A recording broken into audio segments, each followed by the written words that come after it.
Dalam kehidupan berbangsa dan bernegara, ancaman bisa terjadi kapan saja dan di mana saja loh. Ancaman merupakan sebuah upaya baik dari dalam maupun luar negeri yang membahayakan kedaulatan negara, keutuhan wilayah negara, dan keselamatan segenap bangsa.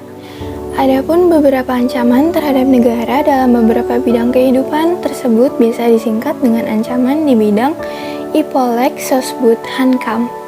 Ancaman terhadap negara dalam bidang Ipolek Sosbud Hankam yang pertama adalah bidang ideologi. Secara umum, Indonesia menolak dengan tegas paham komunis dan Zionis. Akibat dari penolakan tersebut, tentu saja pengaruh dari negara-negara komunis dapat dikatakan tidak dirasakan oleh bangsa Indonesia. Kalaupun ada pengaruh tersebut, sangat kecil ukurannya. Akan tetapi, bukan berarti bangsa Indonesia terbebas dari pengaruh paham lainnya, misalnya pengaruh liberalisme. Saat ini, kehidupan masyarakat Indonesia cenderung mengarah pada kehidupan liberal yang menekankan pada aspek kebebasan individual. Sebenarnya, liberalisme yang didukung oleh negara-negara barat tidak hanya mempengaruhi bangsa Indonesia, akan tetapi hampir semua negara di dunia, hal tersebut merupakan sebagai akibat dari era globalisasi. Yang kedua, ancaman di bidang politik dapat bersumber dari dalam negeri maupun luar negeri. Dari luar negeri, ancaman di bidang politik dilakukan oleh suatu negara dengan melakukan tekanan politik terhadap Indonesia. Intimidasi, provokasi, atau blokade politik merupakan bentuk ancaman militer berdimensi politik yang seringkali digunakan untuk menekan negara lain.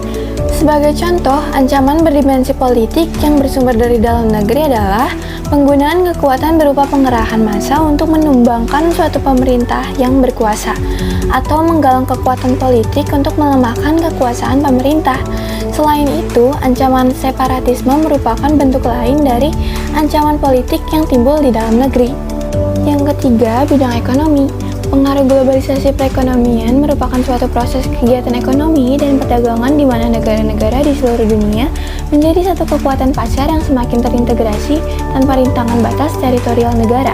Ancaman kedaulatan Indonesia dalam bidang ekonomi yakini sebagai berikut. Indonesia akan kedatangan oleh barang-barang dari luar dengan adanya perdagangan bebas yang tidak mengenal adanya batas-batas negara.